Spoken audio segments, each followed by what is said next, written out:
Assalamualaikum warahmatullahi wabarakatuh. Kita berjumpa lagi pada bab selanjutnya. Di materi ini kita akan belajar 3 bab karena materinya saling berkaitan. Yang pertama, kita belajar interaksi makhluk hidup. Yang kedua, pencemaran lingkungan. Dan yang ketiga, yaitu pemanasan global.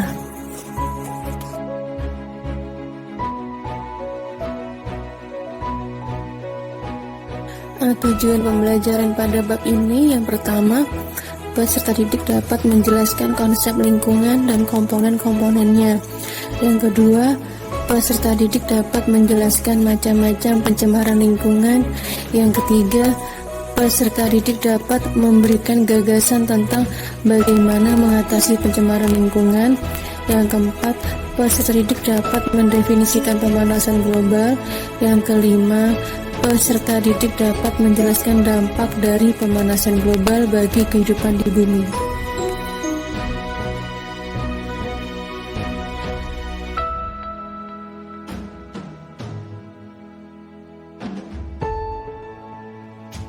Yang pertama, kita belajar interaksi makhluk hidup dengan lingkungan.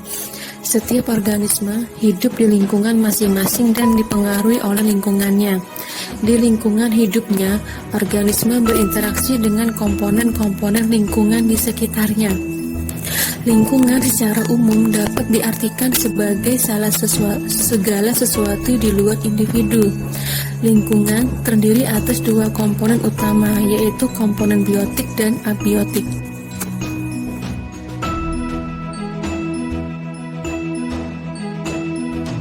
Interaksi antara makhluk hidup dengan makhluk hidup yang lain dapat terjadi melalui rangkaian peristiwa makan dan dimakan. Contoh, rantai makanan, jaring-jaring makanan, dan piramida makanan. Ada 3 macam simbiosis. Yang pertama, simbiosis mutualisme, yaitu suatu hubungan 2 jenis individu yang saling memberikan keuntungan satu sama lainnya. Yang kedua, simbiosis komensalisme, yaitu hubungan interaksi 2 jenis individu yang memberikan keuntungan kepada salah satu pihak, tetapi pihak lain tidak mendapat kerugian. Yang ketiga, simbiosis parasitisme, merupakan hubungan 2 jenis individu yang memberikan keuntungan kepada salah satu pihak dan kerugian pada pihak yang lain. Peran organisme dibagi menjadi 2, yaitu autotrof dan heterotrof. Organisme heterotrof berdasarkan jenis makanannya dibagi menjadi 3, yaitu herbivora, karnivora, dan omnivora.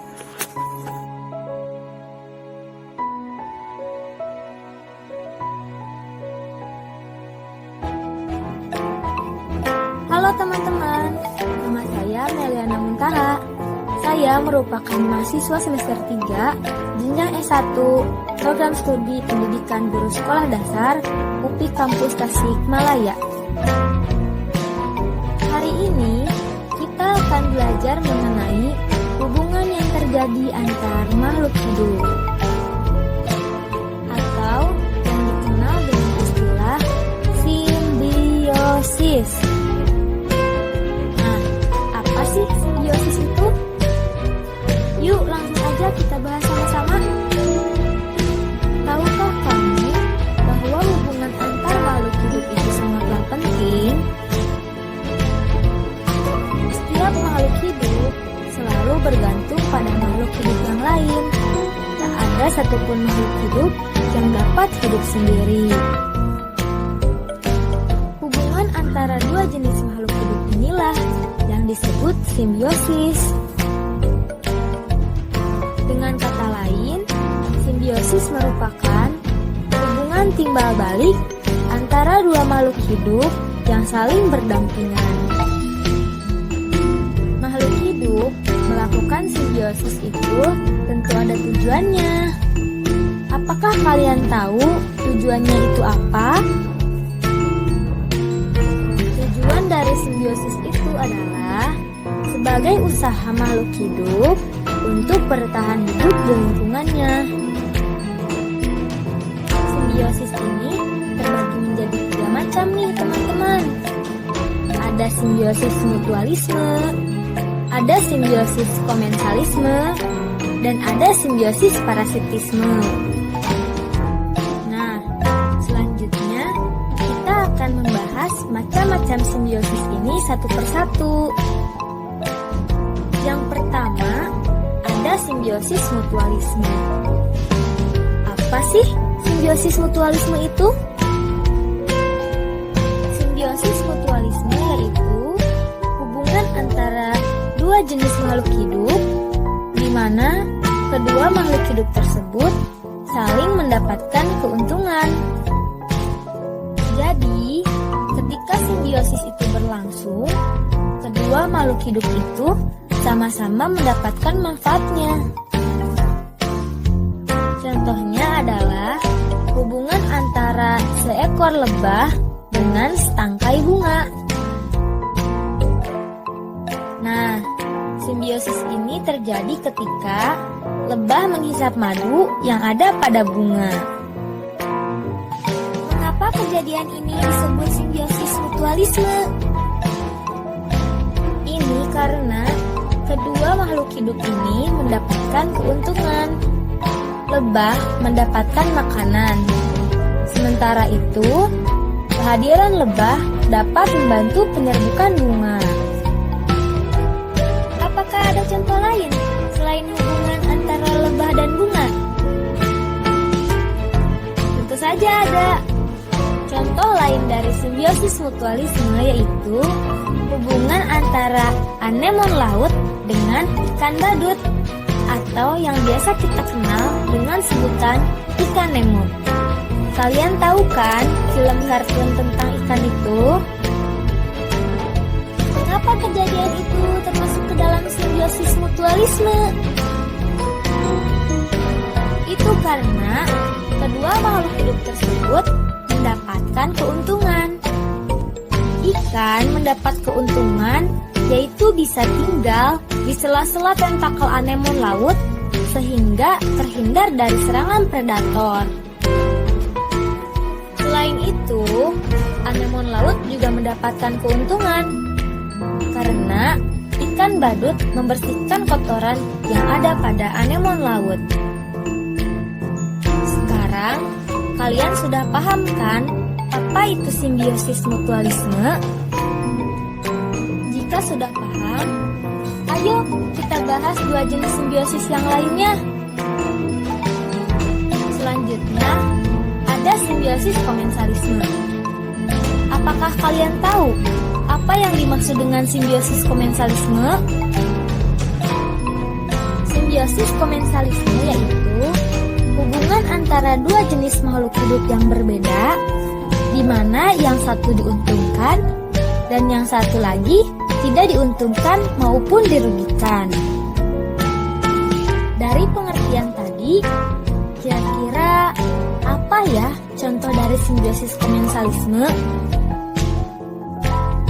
Contoh dari simbiosis komensalisme yaitu hubungan antara ikan hiu dan ikan remora. Hubungan ini terjadi ketika ikan remora mendapatkan sisa-sisa makanan dari ikan hiu, sedangkan ikan hiu tidak diuntungkan maupun dirugikan. Sekarang, kalian sudah paham kan apa yang dimaksud dengan simbiosis komensalisme? Selanjutnya, kita akan membahas jenis simbiosis yang terakhir nih teman-teman. Jenis simbiosis yang terakhir adalah simbiosis parasitisme. Apa sih simbiosis parasitisme itu? Simbiosis parasitisme yaitu hubungan antar dua makhluk hidup, di mana makhluk hidup yang satu diuntungkan dan makhluk lainnya dirugikan. Kira-kira apa ya contohnya? Contoh dari simbiosis parasitisme adalah hubungan antara manusia dengan kutu di rambut. Kutu diuntungkan karena dapat hidup, tinggal, dan mendapatkan makanan di rambut manusia. Sedangkan manusia dirugikan karena kehadiran kutu dapat membuat kepala manusia gatal-gatal. Bagaimana teman-teman? Sekarang kalian sudah paham kan apa itu simbiosis? Sekian yang bisa saya sampaikan. Sampai jumpa lagi teman-teman. Dah.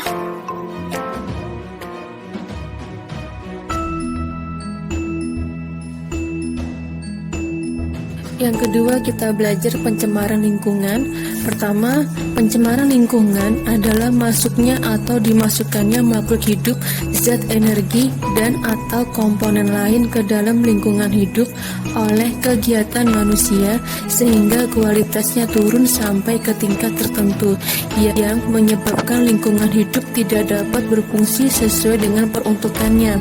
Pencemaran lingkungan terjadi akibat dari kumpulan kegiatan manusia atau populasi dan bukan dari kegiatan perorangan atau individu. Selain itu, pencemaran dapat diakibatkan oleh faktor alam, contoh gunung meletus yang dapat menimbulkan abu vulkanik seperti meletusnya Gunung Merapi. Berdasarkan tempat terjadinya pencemaran dikelompokkan menjadi pencemaran air, pencemaran tanah, dan pencemaran udara.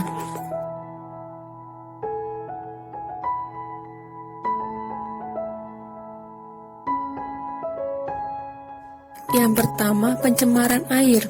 Pencemaran air merupakan kondisi air yang menyimpang dari sifat-sifat air dari keadaan normal. Kualitas air menentukan kehidupan di perairan laut ataupun sungai. Air dapat tercemar oleh komponen-komponen anorganik, di antaranya berbagai logam berat yang berbahaya.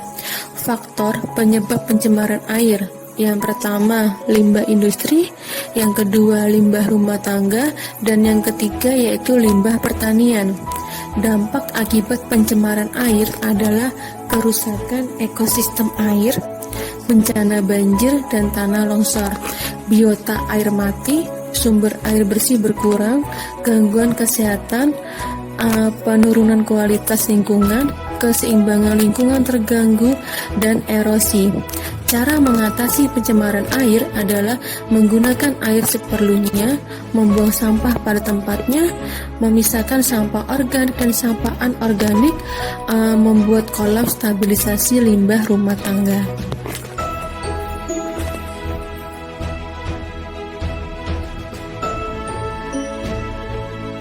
Yang kedua yaitu pencemaran udara. Pencemaran udara didefinisikan sebagai suatu kondisi di mana udara mengandung senyawa-senyawa kimia atau substansi fisik maupun biologi dalam jumlah yang memberikan dampak buruk bagi kesehatan manusia, hewan ataupun tumbuhan, serta keindahan alam serta kenyamanan atau merusak barang-barang perkakas atau properti. Penyebab pencemaran udara yaitu dari penambangan, pertanian, listrik, asap pabrik, limbah rumah tangga, kendaraan bermotor, asap rokok, dan gunung berapi. Solusi untuk pencemaran udara yang pertama, jalan kaki dan bersepeda, menanam tumbuhan, tidak membakar sampah, dan hemat listrik.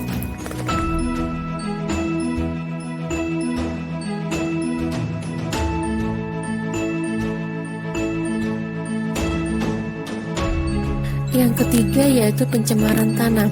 Pencemaran tanah adalah suatu keadaan di mana bahan kimia buatan manusia masuk dan mengubah lingkungan tanah alami. Pencemaran ini biasanya terjadi karena kebocoran limbah cair atau bahan kimia industri atau fasilitas komersial, penggunaan pestisida, masuknya air permukaan tanah tercemar ke dalam lapisan subpermukaan, kecelakaan kendaraan pengangkut minyak, zat kimia, dan air limbah dari tempat penimbunan sampah serta limbah industri yang langsung dibuang ke tanah secara tidak memenuhi syarat. Cara penanggulangan pencemaran tanah yang pertama dengan cara remediasi, yaitu kegiatan untuk membersihkan permukaan tanah yang tercemar. Yang kedua dengan cara bioremediasi, yaitu proses pembersihan pencemaran tanah dengan menggunakan mikroorganisme seperti jamur dan bakteri. Salah satu mikroorganisme yang berfungsi sebagai bioremediasi adalah jamur Vesicular arbuscular mycorrhiza atau sering disingkat sebagai VAM. Jamur ini berperan langsung maupun tidak langsung dalam remediasi tanah. Jamur ini mampu menyerap unsur logam dari dalam tanah.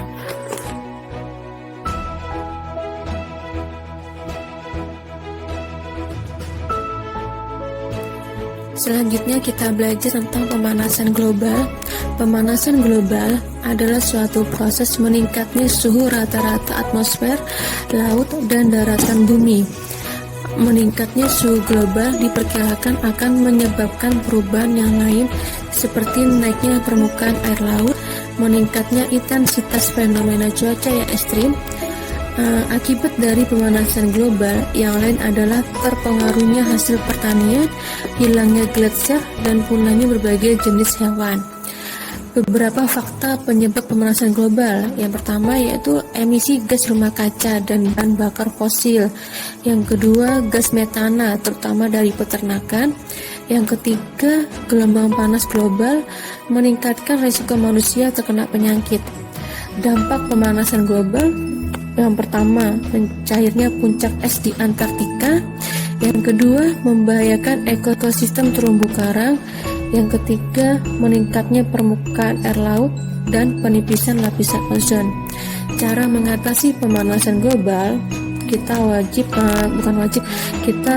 dapat mengurangi penggunaan energi fosil, hemat penggunaan listrik, mengurangi penebangan pohon, mengurangi penggunaan produk yang mengandung klorofluorokarbon atau CFC, dan mendukung dan turut serta pada kegiatan penghijauan.